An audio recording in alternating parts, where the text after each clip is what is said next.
आदाब नाज़रीन, आप सभी का इस्तकबाल है। मुल्क की बात में मैं हूं आपके साथ नेहा सिंह। खबरें शुरू करने से पहले एक नजर सुर्खियों पर। हमास ने किया इजरायली फौज पर सबसे घातक हमला। हमले में 40 से ज्यादा इजरायली फौजी हुए हलाक। जंगबंदी समझौते को लेकर हमास के मुस्बत इशारे। हमास ने जंगबंदी समझौते में की मामूली तरमीम की मांग। इंसानी हुकूक एक्टिविस्ट का दावा, मुस्लिम प्रवासी मजदूरों को टॉर्चर किया गया। मथुरा शाही ईदगाह मामले में इलाहाबाद हाई कोर्ट से झटका। अदालत ने शाही ईदगाह अल्फाज बदलने की दरख्वास्त की खारिज। कांवड़ रूटों की दुकानों पर नेम प्लेट पर बोले मौलाना तौकीर, हिंदू सच्चे सनातनी हैं तो उन्हें भी तिलक लगाना जरूरी करना चाहिए। अब वक्फ जायदादों के पोर्टल डेटाबेस के ऑडिट की तैयारी। मरकजी हुकूमत ने वक्फ कानून के लिए उसूलों का किया ऐलान।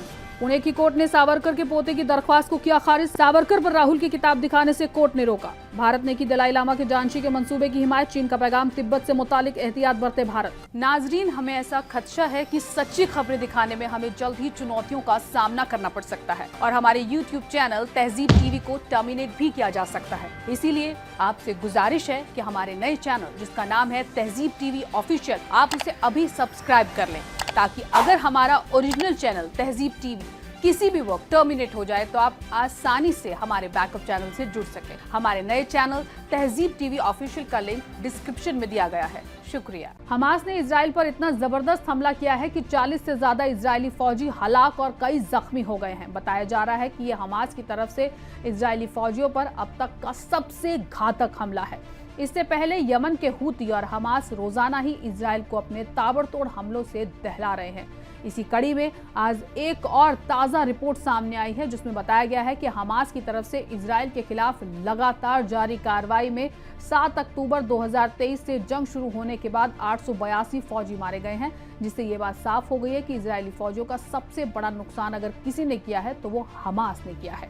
इजराइल अभी तक सिर्फ दिखावा कर रहा है कि वो गजा में हमास को खत्म कर रहा है, लेकिन इस रिपोर्ट ने ये वाजे कर दिया कि असल मायनों में तो हमास इजराइल को पानी पिला रहा है।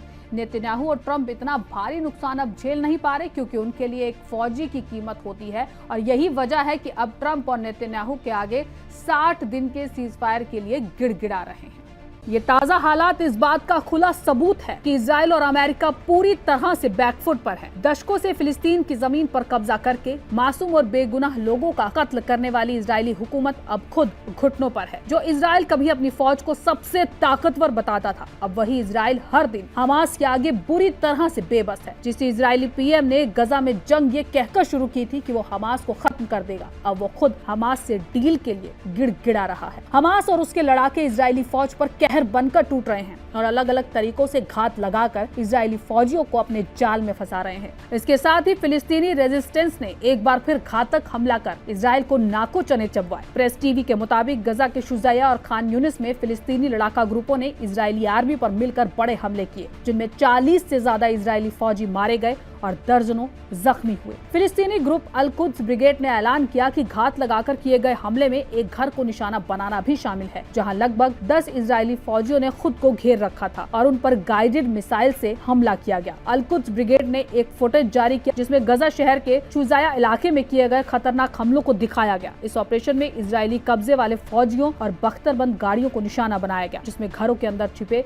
व्हीकल्स भी शामिल थे। ऑपरेशन के दौरान घात लगाकर अलहुदा इलाके में सटीकता के साथ इजरायली फौजियों को घेर कर फिलिस्तीनी लड़ाकों ने हमले किए। एक दूसरी इमारत के अंदर 20 दीगर इजरायली फौजियों पर भी थर्मोबैरिक ग्रेनेड से हमला किया गया। अल कुद्स ब्रिगेड के कमांडर के मुताबिक इस खास ऑपरेशन के दौरान इजरायली फौजी बुरी तरह से घबराए हुए थे और वो सिर्फ मैदान से भागने का रास्ता देख रहे थे। कमांडर ने कहा कि घात लगाकर किए गए हमले के बाद पूरे इलाके में इजरायली फौजियों की जली हुई लाशें बिखरी हुई दिखाई दी। लगभग 40 इजरायली फौजी और अफसरान मारे गए और कई सारे जख्मी हो गए। इतना खतरनाक और भारी नुकसान होने के बावजूद इजरायली हुकूमत अपने नुकसान पर पर्दा डाल देती है ताकि दुनिया के सामने उनकी मजीद किरकिरी ना हो। ईरान के साथ जंग में जो इजराइल को नुकसान हुआ है, उसके बाद से तो इजराइल और ज्यादा कोशिशों में लगा हुआ है कि गजा जंग में इजराइल का नुकसान दुनिया के सामने किसी तरह से भी ना आए, जबकि हकीकत में इजराइल को इस जंग में सबसे ज्यादा नुकसान उठाना पड़ा है। मिडिल ईस्ट मॉनिटर के मुताबिक इजरायली फौजी डाटा से पता चला है कि 7 अक्टूबर 2023 को जंग शुरू होने के बाद से अब तक 882 से ज्यादा इजरायली फौजी मारे गए हैं और तकरीबन 6000 से ज्यादा जख्मी हुए हैं। इन आंकड़ों से साफ तौर पर जाहिर होता है कि इजराइल गजा में पूरी तरह से फेल हो चुका है। पूरी फौज, हाईटेक सिस्टम और अमेरिकी मदद के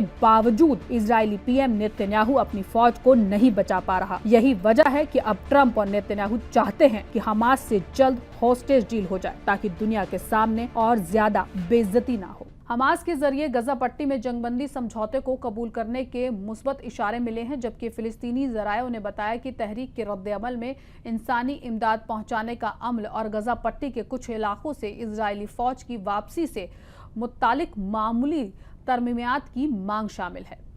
जरायों ने यह भी खुलासा किया कि हमास ने मुतालबा किया कि मदद पहुंचाने में अक़वाम मुत्तहिदा का अहम किरदार हो, जबकि तकसीम में गाजा इंसानी फाउंडेशन की मौजूदगी के बारे में एतराज जताया। फिलिस्तीनी जरायों के मुताबिक हमास के जरिए किए गए मुतालबात ये हैं: इमदाद अक़वाम मुत्तहिदा, उसकी एजेंसियों और रेड क्रॉस के जरिए से तकसीम की जाएगी।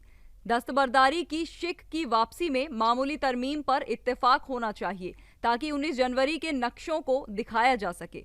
शिक 11, जिसका उन्वान गारंटर है, इसमें 60 दिन की जंगबंदी खत्म होने के बाद इमदाद और फौज की वापसी बराबर जारी रहनी चाहिए। इलाहाबाद हाई कोर्ट ने जुमेरात को मथुरा में वाक़ शाही ईदगाह मस्जिद को मुतनाज़ा ढांचा करार देने की मांग वाली दरख्वास्त को मुस्तरद कर दिया। ये मामला श्री कृष्ण जन्मभूमि शाही ईदगाह के तनाज़े से जुड़ा हुआ था। ये दरख्वास्त श्री कृष्ण जन्मभूमि मुक्ति न्यास के सदर महेंद्र प्रताप सिंह की तरफ से दायर की गई है। इस केस की सुनवाई जस्टिस राम मनोहर नारायण मिश्रा ने की थी, जिन्होंने दोनों फरीकों की दलीलें सुनने के बाद फैसला महफूज रख लिया था। बाद में तयशुदा वक्त पर जुमेरात को फैसला सुनाया गया। दरख्वास्त गुजार के मुताबिक जिस जगह आज शाही ईदगाह मस्जिद कायम है, वहां पहले एक हिंदू मंदिर मौजूद था। उन्होंने दावा किया कि मस्जिद की दीवारों पर हिंदू देवी देवताओं के निशान नजर आते हैं और कहा कि मुस्लिम फरीक ने इस जगह को मस्जिद साबित करने के लिए कोई दस्तावेजी सबूत नहीं दिया। उन्होंने ये भी कहा कि ये इमारत ना तो जमीन के रिकॉर्ड में दर्ज है और ना ही इसका कोई नगर पालिका रिकॉर्ड है और ना ही कोई टैक्स अदा किया गया है। शाही ईदगाह के मुअत्तल हिंदू फरीक की उस दरख्वास्त को इलाहाबाद हाई कोर्ट ने नामंजूर कर दिया, जिसमें मस्जिद को मुतनाज़ा ढांचा करार देने की मांग की गई थी। मथुरा की शाही ईदगाह से ताल्लुक रखने वाली हिंदू जानिब की दरख्वास्त इलाहाबाद हाई कोर्ट ने खारिज कर दी है। अदालत ने उस एप्लीकेशन को नामंजूर कर दिया जिसमें मस्जिद को एक मुतनाज़ा ढांचे के तौर पर तस्लीम करने की मांग की गई थी। हाई कोर्ट का ये फैसला हिंदू जानिब के लिए एक झटका समझा जा रहा है। अब इस फैसले पर बाबरी केस के साबिक पक्षकार इकबाल अंसारी का बयान सामने आया है। इलाहाबाद हाई कोर्ट के फैसले पर इकबाल अंसारी ने कहा, सवाल हमारे मुल्क का है और हमारा मुल्क आइन और सबूतों पर चलता है। हमारे देश में जो भी कानून बनाए गए हैं वो आइन की बुनियाद पर बनाए गए हैं। अदालत हर फैसला गवाहों और सबूतों की बुनियाद पर करती है। जो भी फैसला आया है वो बेहतर है क्योंकि हमारे मुल्क का आइन बेहतर है, हमारी सरकार बेहतर है और अदालतें सोच समझकर फैसला लेती हैं। चाहे वो मामला मंदिर का हो, मस्जिद का हो, गुरुद्वारे का हो या किसी आम आदमी से जुड़ा मामला हो। इंसानी हुकूक के लिए काम करने वाले कार्यकर्ताओं ने दिल्ली पुलिस पर इल्जाम लगाया है कि उन्होंने कई बंगाली जबान बोलने वाले मुस्लिम प्रवासी मजदूरों को गैर कानूनी तौर पर हिरासत में लिया और उन्हें जुल्म और तशद्दुद का निशाना बनाया। इन मजदूरों पर नाजायज तरीके से गैर कानूनी बांग्लादेशी इमिग्रेंट्स होने का इल्जाम भी लगाया गया। ये इल्जाम 25 जून को हरियाणा के झज्जर जिले की एक ईंट भट्टी पर दिल्ली के शालीमार बाग पुलिस स्टेशन के अफसरों द्वारा की गई रेड के बाद सामने आया।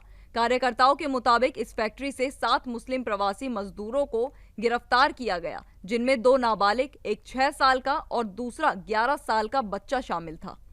गिरफ्तार किए गए तमाम लोग बज़ाहिर पश्चिम बंगाल के रहने वाले हैं और ईंट भट्टियों में मौसमी रोजगार की तलाश में हरियाणा आए थे। इनके घरवालों ने बताया कि पुलिस ने पहले कहा कि ये एक मामूली दस्तावेज की जांच है, लेकिन बाद में इन सबको थाने ले जाकर बगैर किसी कानूनी प्रक्रिया के हिरासत में रखा गया। मरकजी हुकूमत ने वक्फ तरमीमी कानून 2025 के लिए उसूलों का ऐलान किया है, जिसमें इस्लामी वाक़या के रजिस्ट्रेशन के लिए एक मरकजी पोर्टल पर तवज्जो दी गई है।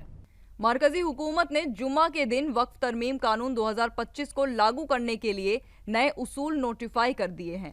इन उसूलों का ज्यादातर जोर एक मरकजी पोर्टल के संचालन पर है, जहां इस्लामी खैराती वक्फ की रजिस्ट्रेशन की जाएगी, जबकि कुछ अहम तफसीलात रियासतों के इख्तियार में छोड़ दी गई है। अक़लियती उमूर की मरकजी वजारत की तरफ से जारी किया गया ये 32 सफ़हात पर मुश्तकिल दस्तावेज अब 21 जुलाई से शुरू होने वाले मानसून सेशन में पार्लियामेंट के सामने पेश किया जाएगा।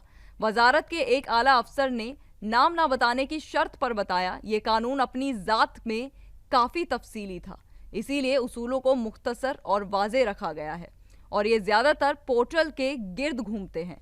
अब वजारत का काम मुकम्मल हो चुका है और आने वाले पार्लियामेंट सेशन में इन उसूलों को रखा जाएगा। अब रियासतों के पास सबसे अहम काम है कि वो इस कानून के तहत अपने अपने उसूल तय करें। मौलाना तौकीर रजा ने कहा कि जिस तरह मुसलमान दाढ़ी रखते हैं और टोपी पहनते हैं, उसी तरह अगर हिंदू सच्चे सनातनी हैं तो उन्हें तिलक जरूर लगाना चाहिए और अपनी पहचान जाहिर करनी चाहिए। उन्होंने साफ तौर पर कहा कि हुकूमत ने जो नेम प्लेट लगाने का हुक्म दिया है वो उसका सपोर्ट करते हैं, क्योंकि अकीदे के मामले में किसी भी किस्म की छेड़छानी नहीं होनी चाहिए। मुजफ्फरनगर समेत यूपी के हर जिले में कांवड़ यात्रा के रास्ते में पड़ने वाली दुकानों, रेस्टोरेंट्स और ढाबों पर नेम प्लेट लगाने का हुक्म जारी किया गया है। हालांकि इसको अमल में लाने के लिए मुजफ्फरनगर में हिंदू तंजीमें काफी सरगर्म नजर आ रही हैं, जिससे माहौल में टेंशन देखी जा रही है। इसी दौरान बरेली के मौलाना तौकीर रजा ने इस मामले पर रद्द अमल दिया है। एक तरफ जहां उन्होंने सरकार के इस फैसले का सपोर्ट किया, वहीं दूसरी तरफ कांवड़ यात्रा के दौरान हुड़दंग मचाने वालों को आतंकवादी करार दिया। मौलाना तौकीर रजा ने कहा, जिस तरह मुसलमान अपनी दाढ़ी, टोपी और लिबास से अपनी पहचान जाहिर करते हैं, वैसे ही हिंदू को भी तिलक लगाकर अपनी पहचान जाहिर करनी चाहिए। सरकार नेम प्लेट लगाने के मसले पर शंकराचार्य स्वामी अविमुक्तेश्वरानंद ने अपना रद्द अमल किया। उन्होंने कांवड़ियों को भी इस सिलसिले में नसीहत दी है। इसके अलावा उन्होंने कहा कि बहुत जल्द असली सनातनी लोग संसद और विधानसभाओं तक पहुंचेंगे। ज्योतिष पीठ के शंकराचार्य स्वामी अविमुक्तेश्वरानंद ने उत्तर प्रदेश और उत्तराखंड में नेम प्लेट लगाने के हुक्म और इस पर उठे तनाजे पर अपने ख्यालात का इजहार किया। उन्होंने कहा, अगर कोई आपसे पूछता है कि आप कौन हैं, तो इसमें क्या दिक्कत है? अपना नाम बताने में हर्ज ही क्या है? उन्होंने कांवड़ियों को नसीहत दी कि वो अपनी यात्रा तहजीब और तंजीम के साथ पूरी करें। हल्के खान पान जैसे बाटी, चोखा और सतुआ साथ रखें और सफर को आसानी से अंजाम दें। मौजूदा हुकूमत पर तंज करते हुए शंकराचार्य ने कहा कि जल्द ही असली सनातन के लोग संसद तक पहुंचेंगे। उन्होंने कहा कि गौ माता के मसले पर किसी ने तवज्जो नहीं दी, लिहाजा बिहार के इंतखाबात में गौ वोटर को भी मौका दिया जाएगा कि वो अपने वोट से असर डालें। उन्होंने कहा कि 2-3 सालों में इसका नतीजा जरूर सामने आएगा।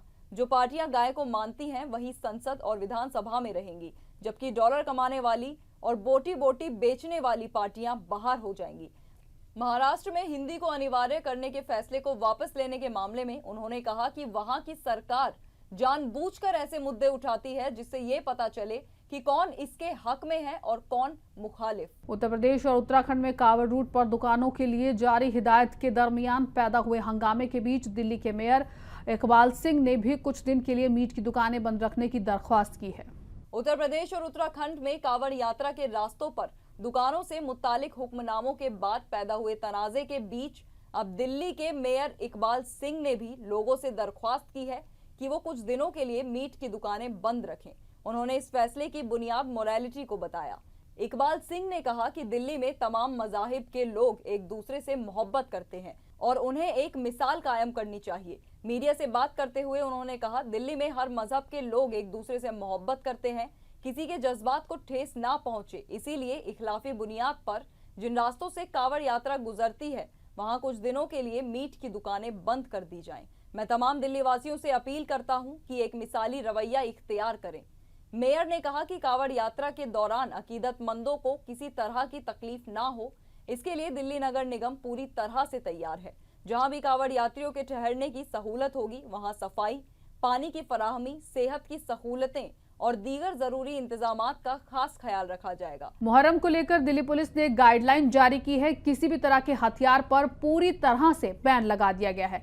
इतवार के दिन मुल्क भर में यौम अशूरा मनाया जाएगा। सिक्योरिटी की नजर से कदम उठाने को लेकर दिल्ली बीजेपी अक़लियती मोर्चा के तर्जुमान जमील खान ने कहा कि दिल्ली पुलिस का कदम हम इस्तकबाल करते हैं। उन्होंने साथ ये भी कहा कि कांवड़ मार्ग पर आने वाले नेम प्लेट तनाजे पर भी राजनीति नहीं होनी चाहिए। देखिए, इसमें अगर सरकार कह रही है कि दुकान के आगे नेम प्लेट लगाया, नाम लिखें, तो इसमें दिक्कत क्या है? कोई आपत्ति नहीं होनी चाहिए, कोई इसमें दिक्कत नहीं है। ये स्पेशल मुसलमानों के लिए नहीं कह रही है सरकार। ये सरकार सबको कह रही है, चाहे हिंदू हो या मुस्लिम हो या सिख हो या ईसाई हो, इसमें किसी को कोई आपत्ति नहीं होनी चाहिए। मैं भी अपने मुसलमान भाइयों से बोलूँगा और बिल्कुल लोग लिखेंगे और करेंगे। अपने दुकान के आगे अगर अपना नाम लिखते हैं, नेम प्लेट लगाते हैं, तो इसमें बहुत अच्छी बात है, कोई दिक्कत ही नहीं। मुसलमानों को टारगेट किया जा रहा है। हाँ, मुसलमानों को देखो टारगेट किया जा रहा है। ये विपक्षी पार्टी जो है इसमें मुसलमानों को ऊपर टारगेट किया जा रहा है, क्योंकि वो धर्म की राजनीति ना करें। ये गलत बात है, किसी भी धर्म की राजनीति नहीं करनी चाहिए, चाहे किसी भी पार्टी का हो। धर्म की राजनीति करना बिल्कुल गलत है, नहीं करनी चाहिए किसी को। पुणे की एक अदालत ने विनायक दामोदर सावरकर के पोते की एक दरख्वास्त को खारिज कर दिया है। इस दरख्वास्त में उन्होंने उस किताब के बारे में मालूमात मांगी थी जिसका जिक्र कांग्रेस लीडर राहुल गांधी ने आजादी के सिपाही सावरकर के बारे में डिफेमेटरी बयान देते हुए किया था। अराकीने पार्लियामेंट और असेंबली से मुत्तालिक खुसूसी अदालत के जज अमोल शिंदे ने कहा कि कांग्रेस लीडर को किताब पेश करने के लिए मजबूर नहीं किया जा सकता। इस मामले में शिकायतकर्ता सत्यकी सावरकर ने मई में एक दरख्वास्त दायर की थी। उनका दावा था कि राहुल गांधी जिस किताब का हवाला दे रहे हैं वैसी कोई किताब मौजूद नहीं है और अगर है तो राहुल गांधी से उसे पेश करने को कहा जाए। अदालत ने अपने फैसले में कहा कि मुलजिम को मुकदमे की शुरुआत से पहले अपने बचाव में किसी भी तरह के सबूत पेश करने के लिए मजबूर नहीं किया जा सकता। फैसले में कहा गया, मुलजिम अपने बचाव के दौरान किसी भी मुत्तालिक दस्तावेज को पेश कर सकता है। अगर उससे पहले ही ऐसे दस्तावेज पेश करने को कहा जाए तो यह भारतीय संविधान के आर्टिकल 20(3) में दिए गए बुनियादी हुकूक की खिलाफ वर्जी होगी। जज ने कहा, आर्टिकल 20(3) के मुताबिक किसी भी मुलजिम को अपने खिलाफ गवाही देने के लिए मजबूर नहीं किया जा सकता, इसलिए अदालत की राय में मुलजिम को उस किताब को पेश करने का हुक्म नहीं दिया जा सकता। किरण रिजिजू के जरिए दलाई लामा ने जानशी के मंसूबे की हिमायत करने के बाद चीन का भारत को पैगाम, तिब्बत से मुतालिक एहतियात से काम ले। भारत रिजिजू ने कहा कि दलाई लामा के जानशी पर फैसला तिब्बती बौद्धों के लीडरान के जरिए ही लिया जाएगा, किसी और के जरिए नहीं। चीन ने भारत से तिब्बत से मुतालिक पर एहतियात से काम करने को कहा है। साथ ही मरकजी वजीर किरण रिजिजू ने उस बयान पर एतराज जताया है कि दलाई लामा के अवतार को उनकी इच्छा के मुताबिक काम करना चाहिए। अक़लियती मामलों के वजीर ने कहा है कि केवल दलाई लामा और उनके जरिए कायम तंजीम को ही हक है कि तिब्बती बौद्ध मजहबी रूहानी सरबराह की शक्ल में उनके जानशी का इंतखाब करे। यह बयान चीन की लंबे वक्त से चली आ रही पोजीशन के खिलाफ है। जवाब में चीन ने भारत से दो तरफा ताल्लुकात के बेहतरी पर किसी भी मनफी असरात से बचने के लिए अपने लफ्ज़ों और तरीके में एहतियात बरतने को कहा है। महकमा खारजा ने रिजिजू जी के रुख की तरदीद करते हुए कहा है कि भारत सरकार अकायद और मजहब के तरीकों से मुताल्लिकात मामलों पर कोई मौक़िफ़ नहीं लेती है या बोलती नहीं है। महकमा खारजा ने कहा कि सरकार ने हमेशा सभी के लिए मजहबी आज़ादी को बरकरार रखा है और आगे भी ऐसा करती रहेगी। इससे पहले आज चीनी महकमा खारजा के तर्जुमान माओ निंग ने रिजिजू जी के बयानात पर रद्द अमल का इजहार करते हुए कहा, भारत को 14वें दलाई लामा की चीन मुखालिफ अलहदगी पसंदों से दूर होना चाहिए और शीजांग से मुआलिक मुद्दों पर अपने वादों का एहतराम करना चाहिए, जो चीनी हुकूमत के खिलाफ एक नाकाम बगावत के बाद 1959 में भारत भाग गए थे। उन्होंने कहा कि उनके मरने के बाद वे अगले रूहानी लीडर की शाल में दोबारा जन्म लेंगे। नाज़रीन, मुल्क की बात में आज के लिए बस इतना ही। मुझे दीजिए इजाजत। आदाब।